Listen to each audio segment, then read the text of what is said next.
January 2025 at the Golden Globes, comedian Nikki Glaser stood at the podium and did what no one in that room had the nerve to do.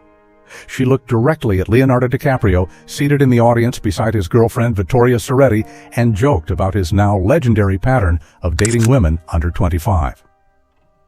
The camera cut to DiCaprio. He laughed.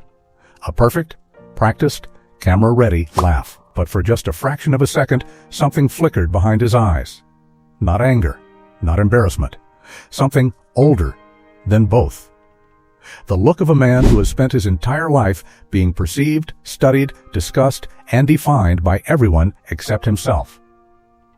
The most celebrated actor of his generation, and still, somehow, the most misunderstood. There is an irony in Leonardo DiCaprio's story that hurts too much to be coincidence. The child who grew up in Echo Park, Los Angeles, where the sidewalks cracked under decades of neglect and the night smelled of exhaust and quiet desperation, where his mother stretched every dollar until it tore. The teenager who discovered that stepping in front of a camera was the only moment he existed without apology.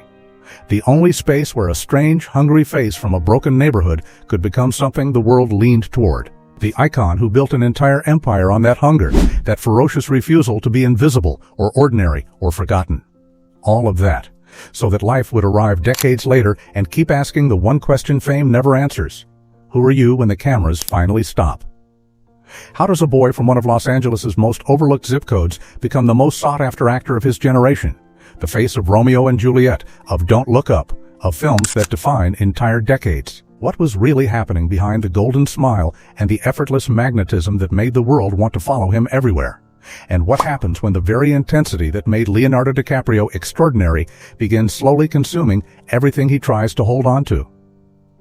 To understand all of that, we need to go back to the beginning, to Echo Park, to November 11th, 1974, and to a boy who learned in the cruelest way possible that the world does not offer safety. You build it yourself, or you go without.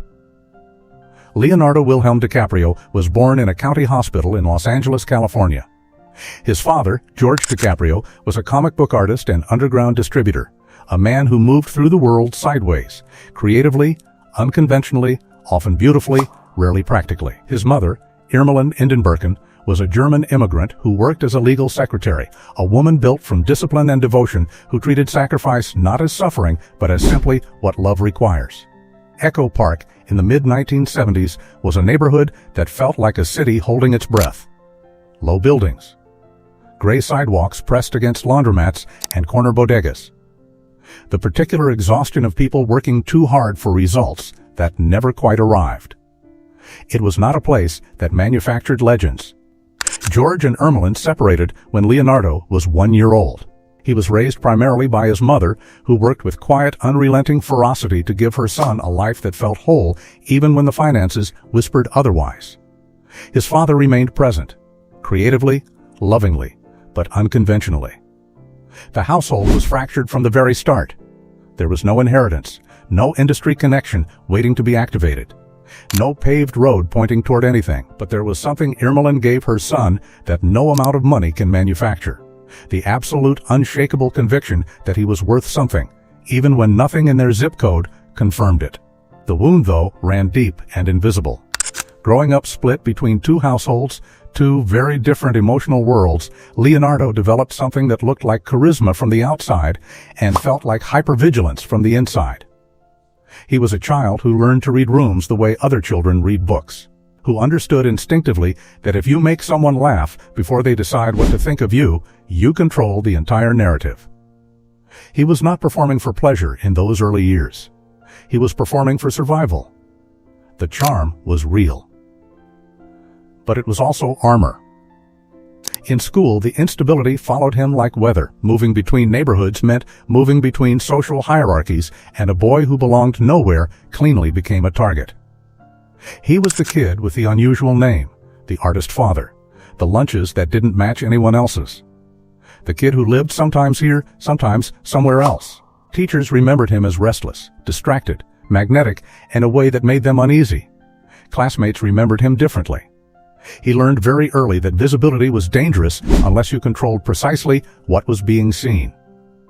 Years later, he would confess with a voice stripped of all performance, "I grew up in a very rough area, and I saw things that I probably shouldn't have seen." The economy of that sentence is devastating precisely because of everything it refuses to name.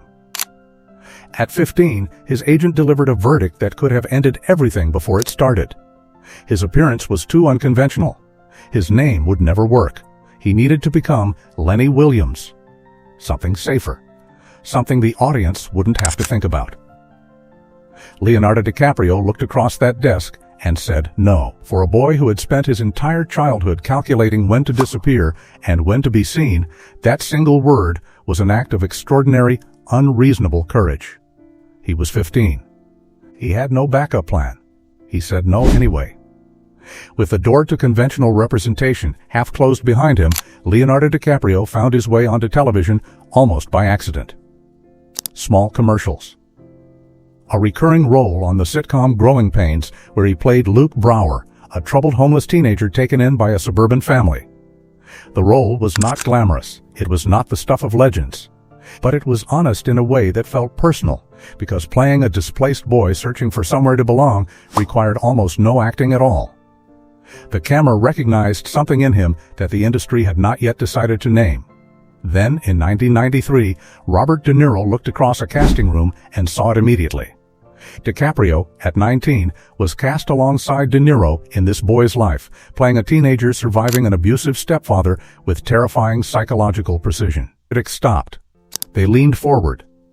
They used words like explosive and devastating. The same year, he earned a supporting role in What's Eating Gilbert Grape, disappearing so completely into the body and mind of Arnie Grape, a young man with an intellectual disability that audiences forgot they were watching performance at all.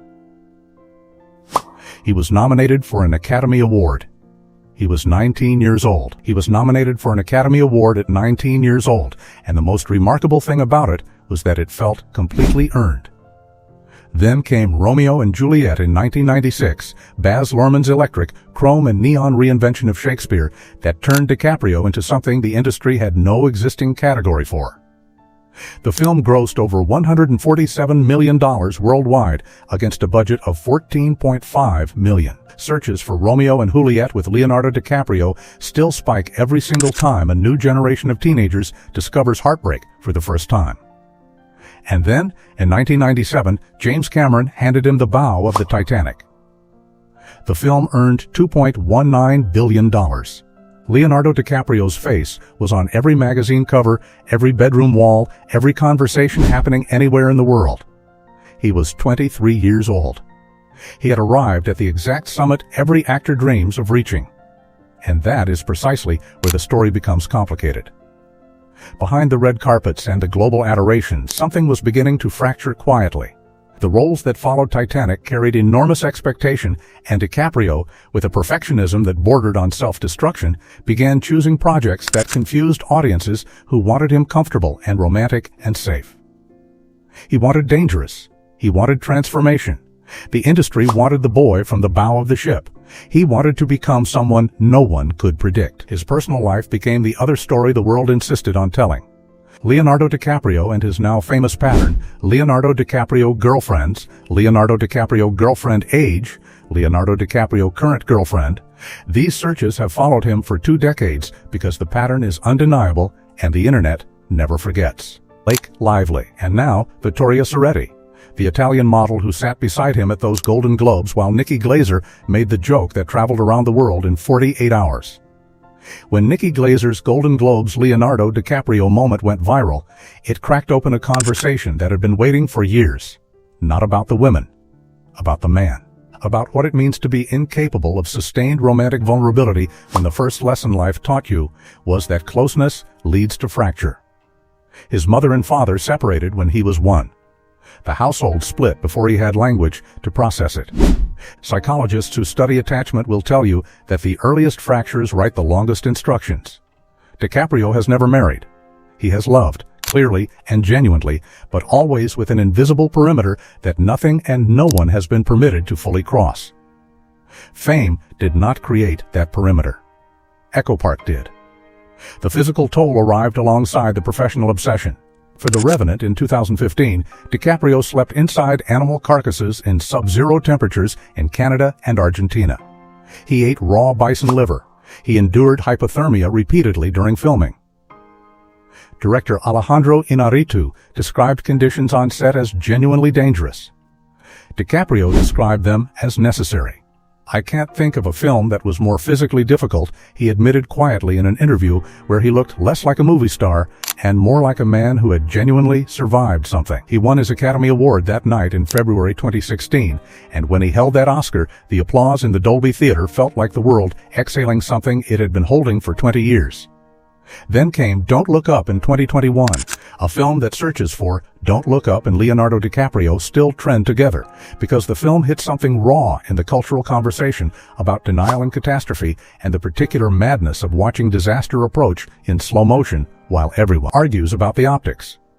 DiCaprio played a scientist screaming into an indifferent world. It was not subtle casting. Today, searches for New Heights Leonardo DiCaprio and Leo December 2025 and Leonardo DiCaprio Comet movie reflect an audience still watching, still following, still trying to understand what he will do next. He is 50 years old. He has been nominated for 7 Academy Awards. He has won once. He produces films about environmental collapse with the same intensity he brings to everything, because the boy who grew up watching his neighborhood suffocate under neglect understands on a cellular level what it means when systems fail the people living inside them. At the Golden Globes in January 2025, when Nikki Glaser made her joke and the camera found his face, Leonardo DiCaprio laughed. Then he reached over and touched Vittoria Soretti's hand, a small gesture, almost imperceptible. But the cameras caught it anyway, because they always do. What lesson do you take from Leonardo DiCaprio's story? How many times have you built your identity around the very wound that was meant to define your limits? Share your thoughts below and subscribe for more stories of those who transformed the places they came from into the fuel that carried them somewhere no one expected. Because in the end, as the boy from Echo Park proved across 5 decades of relentless, aching, extraordinary work, the world will tell you who you are exactly once. After that, the choice is entirely yours.